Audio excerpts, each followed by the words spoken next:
दोस्तों यह क्लास आपकी पर्यावरण के टॉप प्रश्नों पर आधारित क्लास है। अगर आप पढ़ते हो तो इस बात का चैलेंज है, अगर आप पढ़ते हो तो सिर्फ इस क्लास के 10 क्वेश्चन सॉल्व कर दो, मजा आ जाएगा आपको। आप अगर यूपी टीटी सुपर टीटी देने जा रहे हो तो 101% इस क्लास को देख के जाना, ठीक है।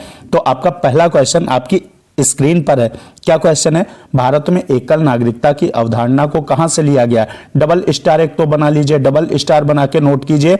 भारत में सिंगल सिटीजनशिप की अवधारणा को किस देश के संविधान से लिया गया है? ऑप्शन है आपके पास इंग्लैंड, आयरलैंड, यूएसए या कनाडा। तो एक एक चीज को बहुत कायदे से क्लियर कीजिएगा, एक एक पॉइंट को। तो सिंगल सिटीजनशिप अगर पूछा जाएगा तो आप इंग्लैंड लगाएंगे, ठीक है। अगर ऑप्शन में ब्रिटेन होगा तो ब्रिटेन ठोक देंगे। आपका इंग्लैंड या ब्रिटेन एक ही बात है, तो इंग्लैंड इसमें सही हो जाएगा, ठीक है। और क्या क्या लिया गया ये भी तो जान ले यार, जरा वीडियो मत छोड़िएगा, बहुत इंपॉर्टेंट आपका, बहुत इंपॉर्टेंट क्लास है। अगर आपसे पूछता है मंत्रिमंडल प्रणाली कहां से ली गई है, क्या मंत्रिमंडल प्रणाली कहां से ली गई है, तो आप लगाएंगे क्या? इंग्लैंड लगाएंगे। अगर आपसे पूछा जाता है द्विसदनवाद यानी लोकसभा और राज्यसभा, क्या द्विसदनवाद कहां से लिया गया है, तो भी आप क्या लगाएंगे? इंग्लैंड लगाएंगे, ठीक है। अब आते हैं आयरलैंड पर। आयरलैंड से क्या लिया गया है? डीपीएसपी आपकी यानी directive principle of state policy, राज्य के नीति निर्देशक तो आपके कहां से लिए गए? बहुत पूछा जाता है, स्टार बना लीजिए। डीपीएसपी आयरलैंड से हो जाएगा।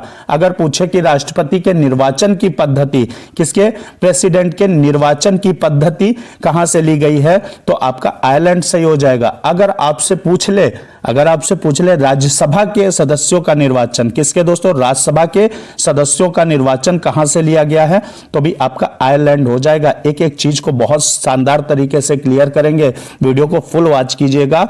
ये आपके ऊपर डिपेंड करता है आप कितना सीखना चाहते हैं। यूएसए से मूल अधिकार, आपके जो फंडामेंटल राइट्स हैं वो कहां से लिए गए? बहुत पूछा जाता है, आपका स्टार बना के नोट कीजिए, मूल अधिकार यूएसए। अगर आपसे पूछा जाता वाइस प्रेसिडेंट का आपका पद कहां से लिया गया, तो वाइस प्रेसिडेंट का पद यूएसए से लिया गया। अगर पूछे दोस्तों इंपीचमेंट यानी महाभियोग कहां से, महाभियोग की प्रक्रिया कहां से ली गई है, जिसके तहत राष्ट्रपति को और आपके CJI chief justice of India को हटाया जा सकता है, तो महाभियोग की प्रक्रिया आपके यूएसए से ली गई है। अगर अब हम बात करते हैं कनाडा पे। कनाडा से आपका अगर पूछा जाएगा दोस्तों राज्य में राज्यपालों की नियुक्ति की प्रक्रिया किस देश के संविधान से ली गई है, तो कनाडा से ली गई है, ठीक है। तो एक एक पॉइंट को हमने क्लियर किया। बढ़ेंगे दोस्तों सेकंड क्वेश्चन की तरफ। सेकंड क्वेश्चन आपकी स्क्रीन पर है, शानदार क्वेश्चन है, सारे क्वेश्चन डबल स्टार बनाने वाले हैं। आपका क्वेश्चन क्या कह रहा है? भारत की अंतरिम संसद में कितने सदस्य थे? ऑप्शन है 318, 312, 296, 286। इस अंतरिम सरकार में कितने सदस्य थे आपके? ऑप्शन आपका सी राइट हो जाएगा, 296 मेंबर थे अंतरिम सरकार में। बढ़ेंगे दोस्तों अगले क्वेश्चन की तरफ। शानदार क्वेश्चन, डबल स्टार बना के नोट कीजिए, हजारों बार पूछा गया है। क्या क्वेश्चन है? हमारा राष्ट्रगान पहली बार कब और कहां गाया गया था?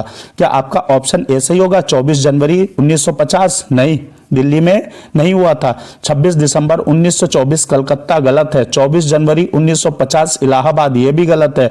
27 दिसंबर 1911 को हमारा राष्ट्रगान पहली बार कलकत्ता अधिवेशन में गाया गया था। तो ऑप्शन कौन सा राइट हो जाएगा? D option is the right option. बढ़ेंगे दोस्तों अगले क्वेश्चन की तरफ। ये लीजिए शानदार क्वेश्चन। भारत में पहले मुख्य आपके निर्वाचन आयुक्त कौन है? डबल स्टार बनाइए और नोट कीजिए, नोट्स बना लीजिए आप, ठीक है। और वीडियो दोस्तों अगर अच्छा लग रहा हो तो आपको कमेंट बॉक्स में बताना है, बिल्कुल कंजूसी नहीं करनी है, कोई इंक खर्च नहीं होगी, कोई रुपया खर्च नहीं होगा। लाइक वाला बटन दबा दीजिएगा और ऐसे ही दमदार वीडियो चाहिए तो आप सब्सक्राइब करके बेल आइकन प्रेस कर लीजिएगा। देखिए क्वेश्चन क्या है? भारत के पहले मुख्य निर्वाचन आयुक्त कौन है? वीके सुंदरम, सुकुमार सेन, जीएस सुब्रमण्यम या वाईवी रेड्डी? तो अगर पहले मुख्य चुनाव आपके निर्वाचन आयुक्त आते हैं तो आप सुकुमार सेन लगाएंगे, ठीक है। भारत के पहले निर्वाचन आयुक्त हैं। वर्तमान में भी जान लीजिए कौन है। वर्तमान में कौन है? सुशील चंद्रा जी आपके क्या हैं? वर्तमान में निर्वाचन आयुक्त हैं, ठीक है। बढ़ेंगे दोस्तों अगले क्वेश्चन की तरफ। अगला क्वेश्चन आपकी स्क्रीन पर है, डबल स्टार बनाइए, क्योंकि मैंने इस वीडियो में सारे क्वेश्चन डबल स्टार वाले लिए हैं। संविधान में धर्मनिरपेक्ष व समाजवाद शब्द कब जोड़ा गया? 1950, 1974, 1976 या आपका 1954? तो दोस्तों अगर धर्मनिरपेक्ष और समाजवाद और एक शब्द और है अखंडता, तो इन 3 शब्दों को 1976 के संविधान संशोधन आपका जो हुआ था 42वां संविधान संशोधन जो हुआ था वो आपका 1976 में हुआ था, और इसमें ही आपके 3 शब्द जोड़े गए थे, धर्मनिरपेक्ष, समाजवाद और आपका अखंडता। तो ऑप्शन फिलहाल आपका सी राइट हो जाएगा। बढ़ेंगे अगले क्वेश्चन की तरफ। अगला क्वेश्चन लीजिए, बहुत बार पूछा गया, प्रथम परख नली शिशु का नाम क्या है? आपका जो फर्स्ट बेबी पैदा हुआ था आईवीएफ टेक्निक से, उसका नाम क्या रखा गया? आपका इंदिरा, आस्था, एंजेला या लुइस। तो आपका आपने बहुत जगह ऐड भी देखा होगा, कॉमन चीज जान लेते हैं। ऐड भी आपने देखा होगा, कई जगह न्यूज़पेपर में ऐड देखा होगा, इंदिरा आईवीएफ करके। तो पहली बच्ची कौन सी थी आपकी? पहला शिशु इंदिरा था, ठीक है। परख नली यानी आईवीएफ टेक्निक से पैदा होने वाला पहला शिशु आपका, उसका नाम इंदिरा है, ठीक है। बढ़ेंगे दोस्तों अगले क्वेश्चन की तरफ। अगला क्वेश्चन आपकी स्क्रीन पर है, भारतीय नृत्य की सबसे प्राचीनतम शैली कौन सी है? डबल स्टार पहले बनाइए। आपका ऑप्शन कुचिपुड़ी, मोहिनी अट्टम, भारतनाट्यम और कथकली। तो आपका क्या हो जाएगा? इसमें आपका सबसे प्राचीन शैली की बात करें तो दोस्तों भारतनाट्यम हो जाएगा। कहाँ का है दोस्तों? तमिलनाडु का है। कहाँ का है? तमिलनाडु का आपका क्या है? नृत्य है। आपका कुचिपुड़ी की बात करें तो आंध्र प्रदेश आपका हो जाएगा। कथकली की बात करें तो यहां से आपका केरला सही हो जाएगा, ठीक है। बढ़ेंगे दोस्तों अगले क्वेश्चन की तरफ। अगला क्वेश्चन आपकी स्क्रीन पर है। क्या क्वेश्चन है? निम्नलिखित में से कौन सी ग्रंथि जो है वृद्धावस्था में लुप्त हो जाती है? तो कौन सी ग्रंथि भैया वृद्धावस्था में लुप्त होती है? ऑप्शन ए थाइमस, बी पीयूष ग्रंथि, सी थायराइड या डी आपका अग्नाशय।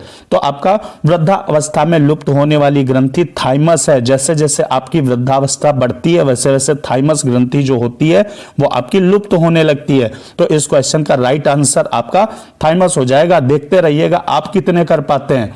आप कितने कर पाते हैं? मैंने कहा आपको सिर्फ 10 क्वेश्चन करना है, ठीक है। और हर रात 8 बजे आपसे रूबरू होते हैं पर्यावरण की शानदार क्लास लेकर के, और मैथ का भी अब टाइम चेंज कर देंगे क्योंकि मैथ की मैं आपको रोज क्लास देने वाला हूं, मैथ और ईवीएस की।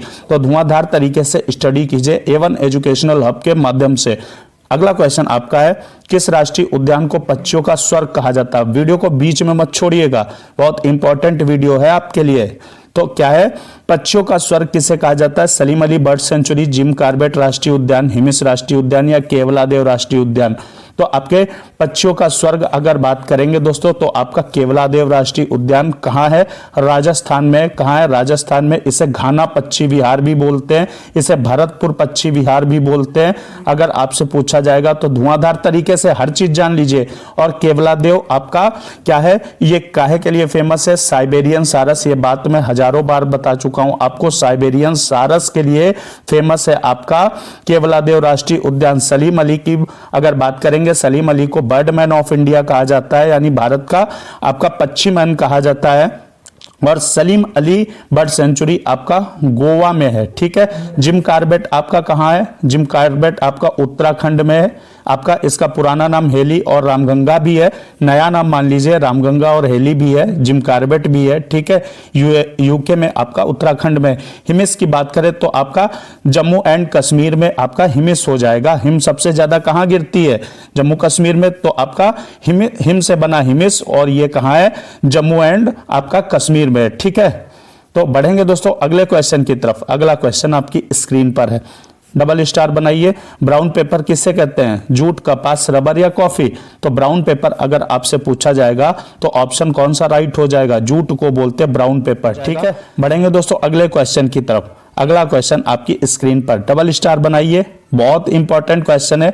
माजुली द्वीप निम्नलिखित में से किस नदी पर स्थित है? तो माजुली द्वीप गंगा पे स्थित है क्या, या आपका सिंधु पर स्थित है, या आपका ब्रह्मपुत्र या कावेरी पर? तो अगर दोस्तों आपसे माजुली द्वीप आएगा, दुनिया का सबसे बड़ा नदी है, द्वीप है आपका, नदी द्वीप है, तो आपका ये किस नदी पर है? ब्रह्मपुत्र नदी पर है। और राज्य की अगर बात करेगा तो असम राज्य में स्थित है, इस बात को भी ध्यान रखिएगा। तो माजुली द्वीप आपका ब्रह्मपुत्र नदी पर किस राज्य में? असम राज्य में। शानदार तरीके से क्लियर हुआ। डबल स्टार का ये question very most important question है, कई बार पूछा गया है आपका। क्या आगे बढ़ते हैं हम लोग? आगे आपका क्या क्वेश्चन है? अगला क्वेश्चन आपकी स्क्रीन पर है। रुधिर दाब मापने के लिए किसका प्रयोग किया जाता है? बैरोमीटर, आपका ऑप्शन है, या ऑप्शन बी स्फिग्मोमैनोमीटर, या आपका स्टेथोस्कोप, या आपका सिस्मोग्राफ। तो रुधिर दाब मापने के लिए, ब्लड प्रेशर आपका मापने के लिए स्फिग्मोमैनोमीटर का प्रयोग किया जाता है। बैरोमीटर का प्रयोग कब किया जाता है? वायुमंडलीय दाब आपका जो होता है, वायुमंडलीय दाब को मापने के लिए किया जाता है। स्टेथोस्कोप आपका रक्त संचार, यानी आपने देखा होगा यार गले में डॉक्टर लोग आला लटकाए रहते हैं, उसे स्टेथोस्कोप कहते हैं। रक्त संचार को मापने के काम आता है, यानी आपके पीठ पे लगाते हैं और कहीं चेस्ट वगैरह पे लगाते हैं, तो वो स्टेथोस्कोप होता है। सिस्मोग्राफ आपका भूकंप की तीव्रता मापने, इसके द्वारा मापी जाती है। किसकी? भूकंप की तीव्रता मापी जाती है। ठीक है, तो इसे भी याद रखेंगे। तो आज का ये आपका ये भी क्वेश्चन बहुत शानदार तरीके से क्लियर हुआ। अगला क्वेश्चन आपकी स्क्रीन पर है। अगला क्वेश्चन क्या है? ओजोन परत संरक्षण के लिए विश्व का पहला सम्मेलन कहाँ हुआ था? जकार्ता में हुआ था क्या, या मास्को में हुआ था, या वियना में हुआ था, या रियो डी जेनेरियो में हुआ था? तो अब आप यहां से क्या सोच रहे हैं? रियो डी जेनेरियो तो नहीं सोच रहे। अगर ये सोच रहे तो बिल्कुल रॉन्ग है आपका। ओजोन परत संरक्षण के लिए विश्व का पहला सम्मेलन वियना में हुआ था। वियना कहाँ की कैपिटल है आपकी? ऑस्ट्रिया की कैपिटल है। ठीक है, तो आपका बहुत मैं उम्मीद करता हूं बहुत अच्छे से आपको समझ में आ रहा होगा। और अगर ओजोन परत की बात करें तो किस में पाई जाती है? आपकी समताप मंडल में पाई जाती है, और इंग्लिश में आ जाए तो स्ट्रेटोस्फीयर में पाई जाती है। ठीक है, समताप मंडल में। और अगर आपसे पूछा जाए ओजोन दिवस कब मनाया जाता है, तो भैया कहां लिखेंगे सर? आप 16 सितंबर को, आपका 16 सितंबर को प्रतिवर्ष ओजोन दिवस मनाया जाता है। तो ये भी क्वेश्चन आपका उम्मीद करते बहुत अच्छे से क्लियर हुआ होगा। अगला आपका क्या है क्वेश्चन? टाइफाइड से कौन सा अंग प्रभावित होता है? अब यहां से डबल स्टार बनाइए। टाइफाइड कैसा रोग है? अगर आपसे पूछ ले तो टाइफाइड जीवाणु जनित रोग है। ठीक है, टाइफाइड क्या है? जीवाणु जनित रोग है। इससे प्रभावित कौन सा अंग होता है? फेफड़े, लीवर, आमाशय या आंत? तो अगर आपसे पूछेगा इससे कौन सा अंग प्रभावित होता है, तो आपका आंत हो जाएगा। कौन सा? आपका आंत हो जाएगा। ठीक है, आंत आपकी प्रभावित होती है टाइफाइड से। इसका आपका जीवाणु का नाम क्या है? अगर आपसे पूछा जाए तो साल्मोनेला, आपका साल्मोनेला टाइफी नाम का, साल्मोनेला टाइफी आपका जो होता है इसका बैक्टीरिया होता है। ये भी याद रखिएगा।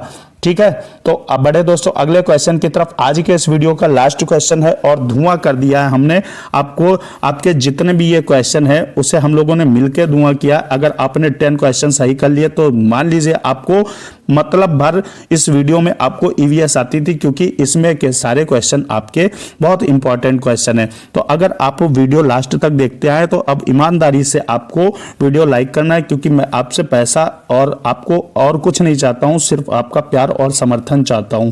प्यार दीजिए, लाइक कीजिए, चैनल को सब्सक्राइब कीजिए, वीडियो को शेयर तो आप करेंगे नहीं, लेकिन कह देता हूं अगर आपका इच्छा करे, आपको इंपॉर्टेंट लगे, आप अपने दोस्तों को भी बताएं, तो आपको वीडियो को शेयर कर देना है। ठीक है, अगला क्वेश्चन आपका कौन सा सुमेलित नहीं है? विटामिन ए आपका रेटिनॉल, ठीक है, ऑप्शन ए है।